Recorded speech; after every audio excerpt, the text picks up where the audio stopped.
Good morning and welcome to the National Newspaper Publishers Association's Let It Be Known. It is Wednesday, July 20th, 2022. The self-declared racist charged with killing 10 Black people in a mass shooting at a Buffalo supermarket earlier this year pleaded not guilty to federal hate crime charges that could be punishable by the death penalty. The shooter was indicted last week on hate crimes and weapons and several weapons counts. The plea was entered in court yesterday by his attorney, who said she hoped to resolve the case before trial. Also this morning, Sesame Place is apologizing after a mother posted a video on social media that appears to show an employee dressed up as the character Rosita refusing to high-five her two young Black daughters. The video posted on Instagram has nearly 500,000 views. The mother posted it on Saturday, saying she believes the incident was racially motivated. Also this morning, tomorrow will mark the second primetime public hearing for the January 6th committee, and it's expected to tie a bow around just how guilty of major crimes was former President Donald Trump and how he was the central figure in the deadly insurrection at the U.S. Capitol. We discussed all of that and more with our special guest from Buffalo, Julian Hemsworth, and also James Wright of the Washington Informer and Andrea Carter of the Cincinnati Herald. Good morning, everyone. Good morning. Morning. Good morning. So I want to start, of course, with Jillian. You're down in Buffalo. You live in Buffalo. You're an activist. You're a poet. This self-described, I mean, he called himself a white supremacist, a racist, who pleaded not guilty yesterday for killing 10 Black people in at the Tops supermarket. Give us, first of all, some insight as to now today, July 20th, what is going on in Buffalo? What's the feeling in Buffalo? And I understand that the Tops supermarket has reopened. What was that like? Yeah, so Tops reopened last week. It was surreal. It was a really nuanced feeling because there was a lot of mixed emotions. The last time I was on the show, we talked about how this community was essentially a food desert without that grocery store. We also mentioned how this grocery store is something that the community organized for a couple of years just to get it there. So you had some people who were like, you know, nothing that we fight for should be able to be taken away from us. So I'm glad it reopened. And then you had other people who will never step foot in the grocery store again. I did go visit. I wrote a poem that's featured inside Tops as a memorial wall with a couple waterfalls on the sides.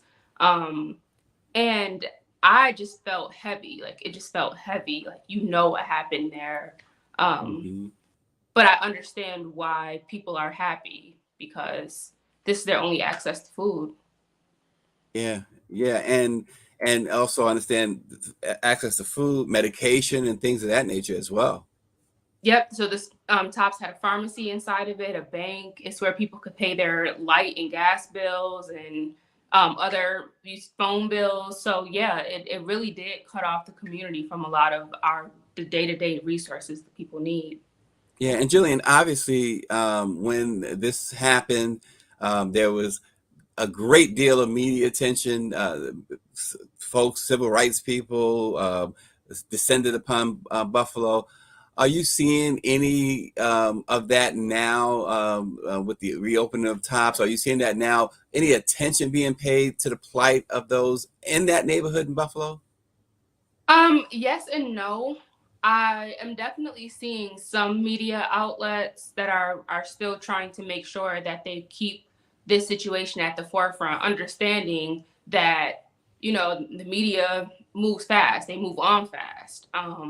So there have been some people that were like, no, we have to make sure we continue to talk about this, but it's not as like intense as it was a couple of weeks after the shooting happened. After the shooting happened, there were entire lots on the east side of Buffalo that the media were using, and now that's not necessary because they're not here as much.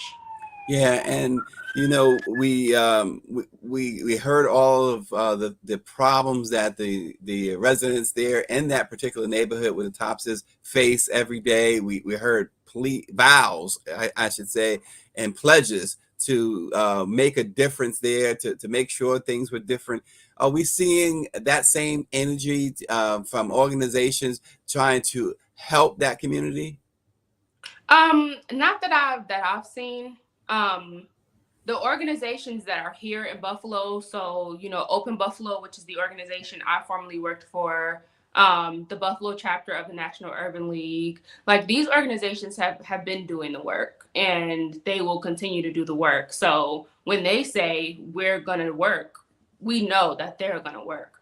But when we have Kamala Harris coming here saying, I'm supporting Buffalo, of course, where you at? Like we haven't heard anything from her. So yeah, we are going to continue to do the work. But some of the national people who gave us hugs and prayers, we have not heard from since they prayed for us, I guess. Thoughts and prayers. James, Right. let's bring in James Wright and Andrea Carter as well. You both probably have some questions for Jillian regarding Buffalo. So let's start, ladies first, James. So let's start with Andrea Carter of the Cincinnati Herald. I would say, what is the reaction of the young people to this whole situation? Has their the reactions could go so many different ways. What have they been saying regarding the situation? Yeah, so I'm very close to that reaction. I'm 29, so they're livid. They were like, we don't want this Tops open, burn it down, build a different store somewhere else. Like, we're tired. We're tired of living in a culture where this kind of violence is being normalized, where we're being conditioned to learn how to handle acts of terror in the moment, as opposed to a government that is working to prevent them from happening in the first place. They're fed up and they're angry, but they're also organizing. So you can be fed up and angry when you're organizing, and they're leading, and we're creating agendas for our Black communities and making sure that what the people perceive to be the most pressing issues are the issues that our local government are also targeting as the most pressing issues. So that anger has definitely become a vehicle for a lot of the younger voices and younger activists in Buffalo. We are talking with Jillian Hemsworth of Buffalo. She's a poet, an activist. As she stated, she wrote a poem for, at the reopening of the Top Supermarket. James, I want you to jump in as well. I know you have some thoughts, some questions for Jillian regarding Buffalo. Good morning, Jillian, and good morning, Stacy and Andrea. It's good to see you this morning. This is a wonderful morning in the District of Columbia. That being said, talk about Mayor Byron Brown and the impact that he has had since this crisis occurred, Jillian. So, to give some context, Byron Brown has been the mayor for 16, 17 years. Again, I'm 29. So he's been the mayor of majority of my life and my entire life as a voter. I will say Mayor Brown inherited a very, very segregated city that are informed by very racist systems. He inherited that. And he is a Black man who is still navigating the same systems of hate and racism that the normal citizen in Buffalo is navigating. However, there has been no economic progress for Black people under his leadership. So the same questions we have for Joe Biden, what are you going to do, are the questions we have for Byron Brown. It does sometimes seem like the development of Buffalo excludes the east side of Buffalo. And now there's this whole campaign to stop calling it the east side and just call it East Buffalo to make it sound more equitable. And we just feel like if you're going to make it sound equitable, do it with equity. Don't do it with a branding change. Like, we don't care about any of that. We're not going to call it East Buffalo. Move on. Change something. So the fire's on him as well right now, because we are like, what are you gonna do? Our foot is on the gas and we're not taking it off. So he's either going to have to come up with some ways to help develop the east side of Buffalo, or we're gonna have to vote a new mayor into office. So, Jillian, Peyton Gendron is the white supremacist shooter name, the racist shooter name.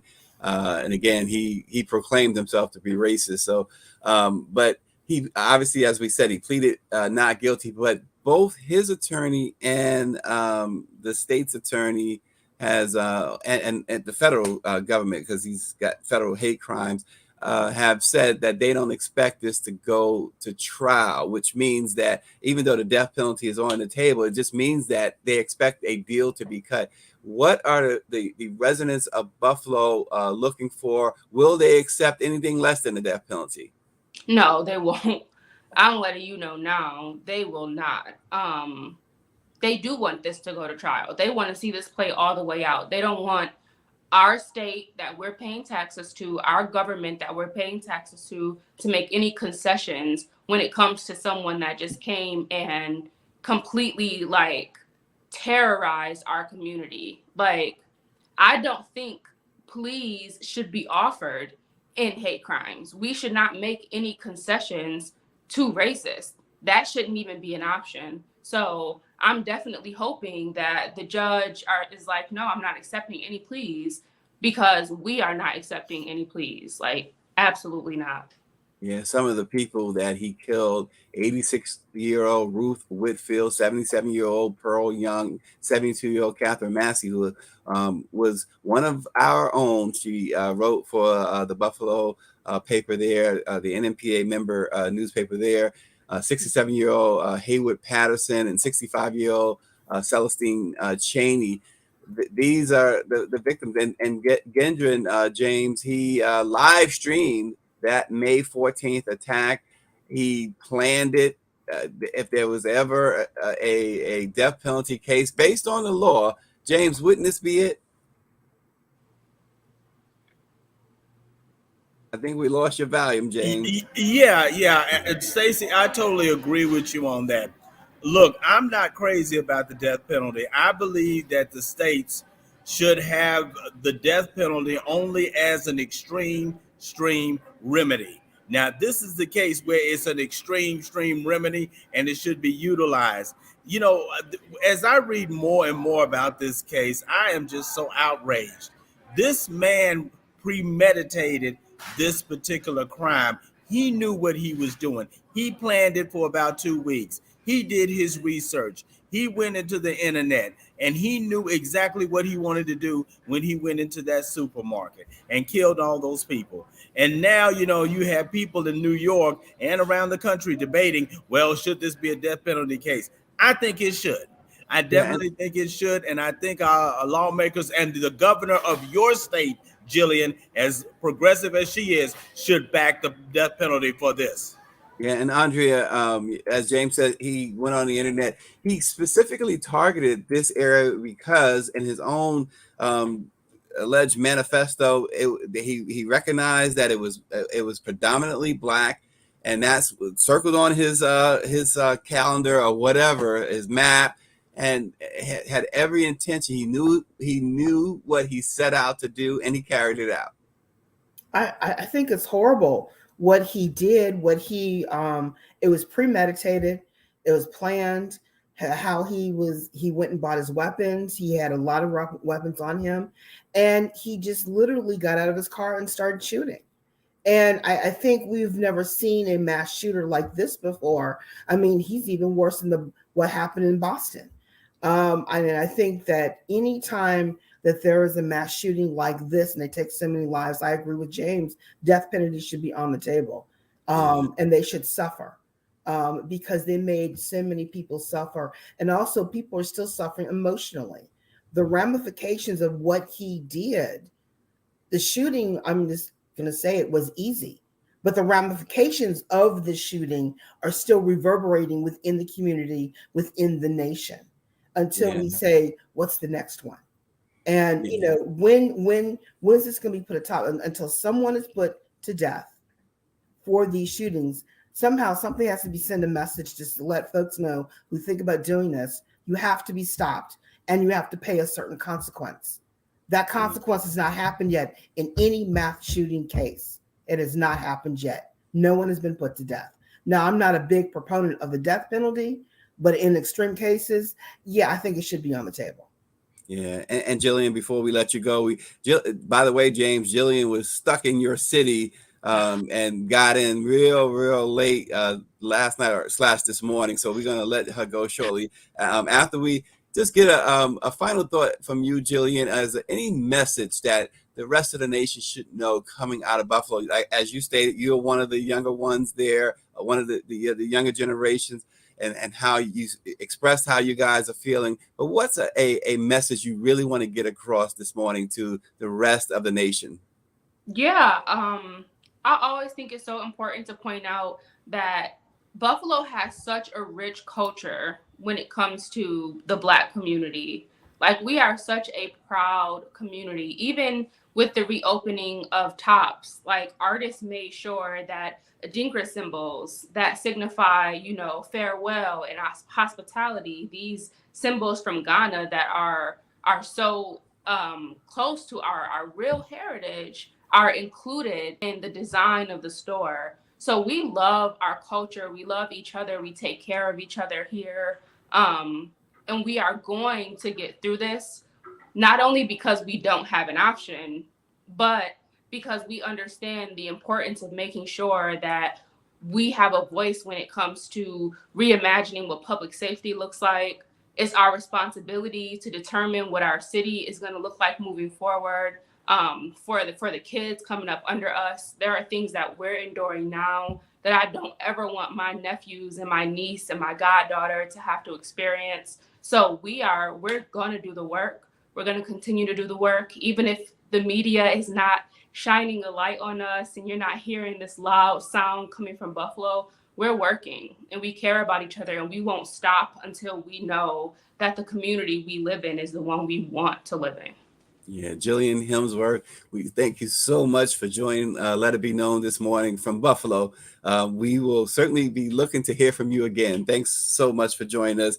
Just a footnote, James and Andrea, Norman Rich writes in that the death penalty does not always result in someone actually being put to death. And we know that in many cases, if they fight it, the death penalty, if it's carried out, you're talking about, in some cases, 20 years down the road. So we'll continue to watch and see what happens there. But also this morning, Sesame Place, James and Andrea, is apologizing after a mother posted a video on social media that appears to show the employee dressed up as the character Rosita refusing to high five her two young Black daughters. In fact, it appeared that she shooed them away, like gave them the hand, talk to the hand type thing. And this wasn't the first time it happened. What's going on, Andrea, with Sesame Place? I don't know, because I've been to Sesame Place. I got it when I lived on the East Coast. I got a chance to go with a mother and her two kids, and it's a very happy place. It's a place for kids to enjoy, run, scream, shout, see their favorite characters, things like that. You don't expect your favorite character to dish you, and that's what happened here. And unfortunately, that's a young lesson our young people should not learn at that age. Some things should stay happy. Some things should stay pleasant. And I'm just as surprised as you are that this happened at Sesame Place. Well, as they said, many have been writing it, and also many celebrities, including Kelly Rowland, took Sesame Place to task. The character Rosita, the individual planted character, had claimed that in the case of those two young Black girls from Saturday, she just didn't see them.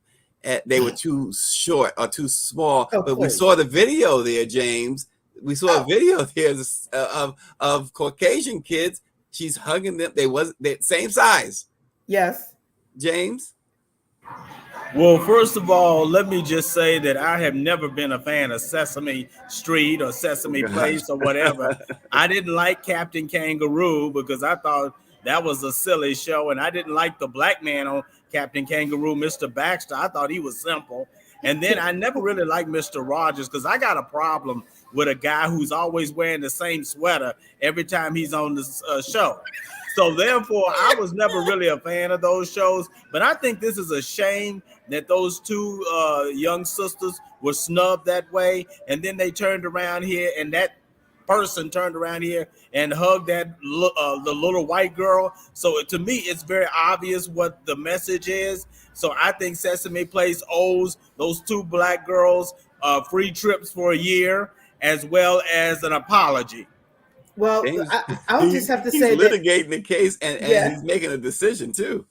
I'm not surprised though, because Sesame Place is located in the mountains of Pennsylvania.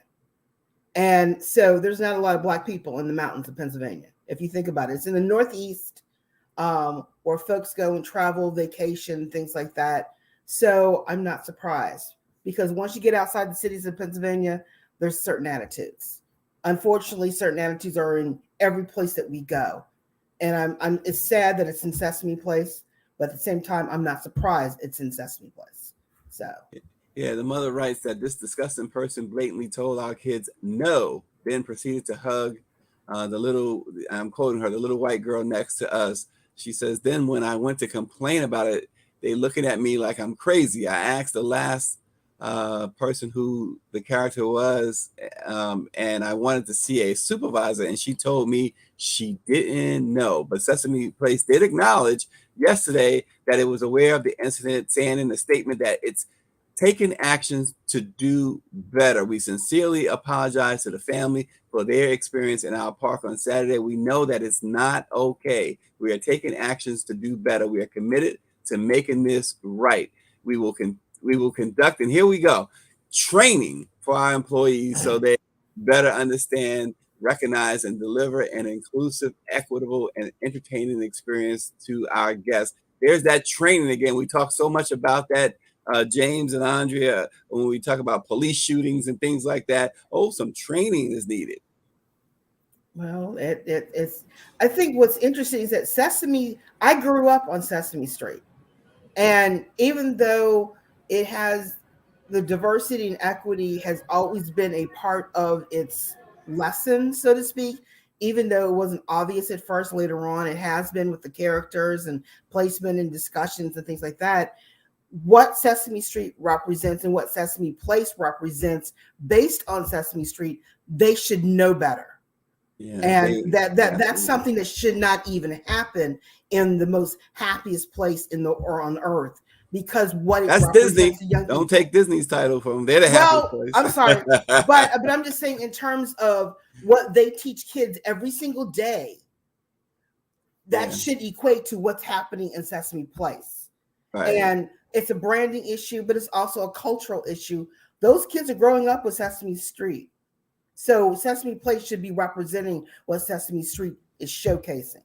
Yeah. And for that to happen on what has been teaching, I mean, I'm a fan favorite of Sesame Street, and I'm just shocked. I'm just saddened and shocked, but at the same time, not surprised. Yeah, James, the Thursday tomorrow will mark the second prime time session of the January 6th Select Committee hearings, and it's expected to punctuate an already damaging set of hearings against the former president. Tomorrow, the committee will examine the 187 minutes of inaction by Donald Trump as the riot at the Capitol was occurring. Democratic Rep. Elaine Luria of Virginia, who will be leading Thursday's hearing with GOP Rep. Adam Kinzinger of Illinois, went on television and said the committee will go through pretty much minute by minute of Trump's actions. So, and she said Trump was doing, quote, nothing to actually stop the riot. Tomorrow is supposed to be a big day. Some more folks are testifying that were close to Trump, including Sarah Matthews, James, who once proclaimed her undying loyalty to Trump, but said she was, quote, deeply disturbed by what she saw on January 6th. James, what are you expecting tomorrow night?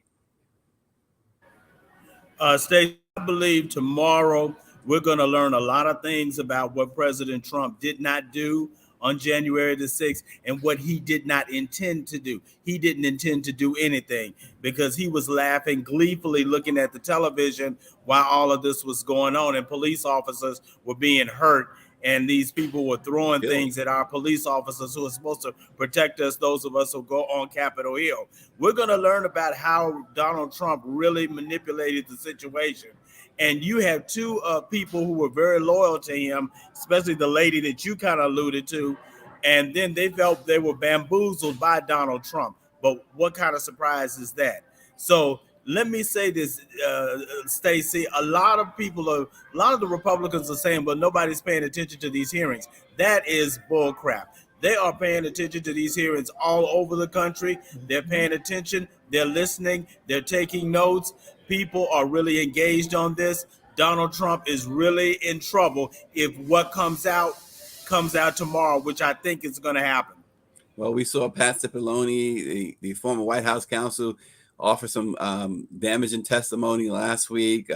We also, of course, saw others with some seriously damaging testimony, including the testimony of Trump trying to grab the steering wheel of the SUV he was riding in to go to the Capitol. Andrea, some serious stuff have come out. We've discussed this ad nauseum here on this program, but tomorrow should be really the day, and some people say it's going to be the day in which the Attorney General will be forced to act. Merrick Garland will be forced to act after tomorrow. I think he's going to be forced to act, and I think the silent majority that you're not hearing from is going to make a decision based on what they see. Because, I mean, people are saying people are not paying attention to these hearings. Oh, yes, they are. If you look at the TV audiences, especially in the prime time, they are watching. Even the daytime hearings, they're watching, and then they're looking at it on, as a follow-up, and then when it's repeated.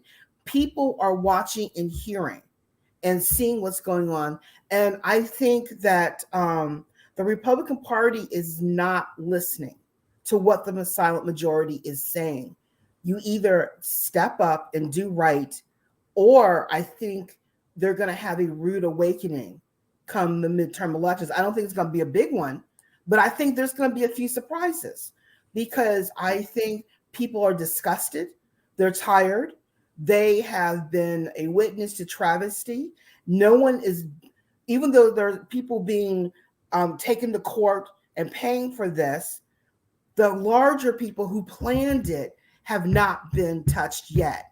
And those Republicans who saw it, they wanted not a plea bargain, but a protection from Donald Trump.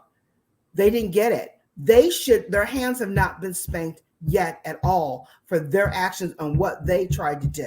Mm-hmm. So I think people are waiting for someone to be disciplined. And where's that discipline? When is it going to happen? Because I think at the end of the day, that's what everyone is anticipating. When are people who are involved to be disciplined for trying to take over the government, circumvent what has been a standard for decades? Well, and so, James, Andrea says that the Republicans are, they're just not getting it, or they're not owning up to it. But you know what?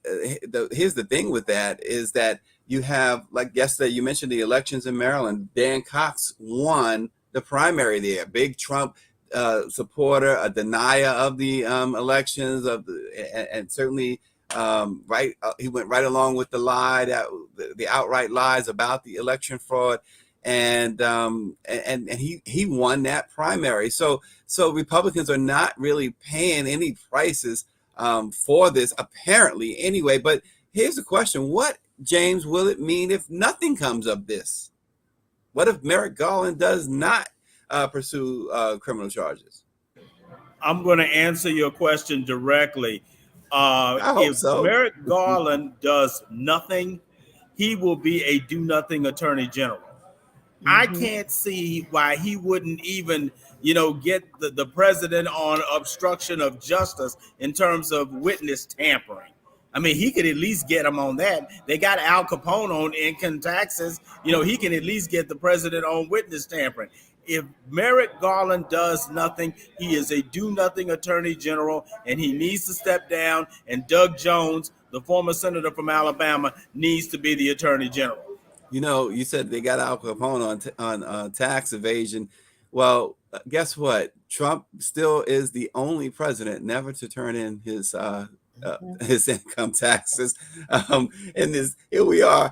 They never got those taxes, and he continues to fight against any documents being released. And you know, it's a product too, isn't it? The fact that he put so many judges on the federal bench.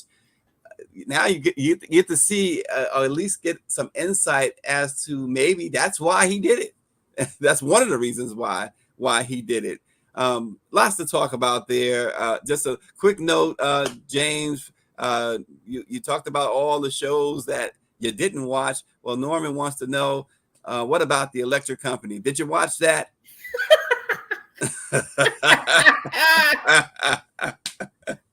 And finally, Dr. Super Nicole. Friends. Stacey, I watched the Super Friends. Oh, The Super Friends. Oh, okay, there you go. I guess you like Aquaman and stuff like that.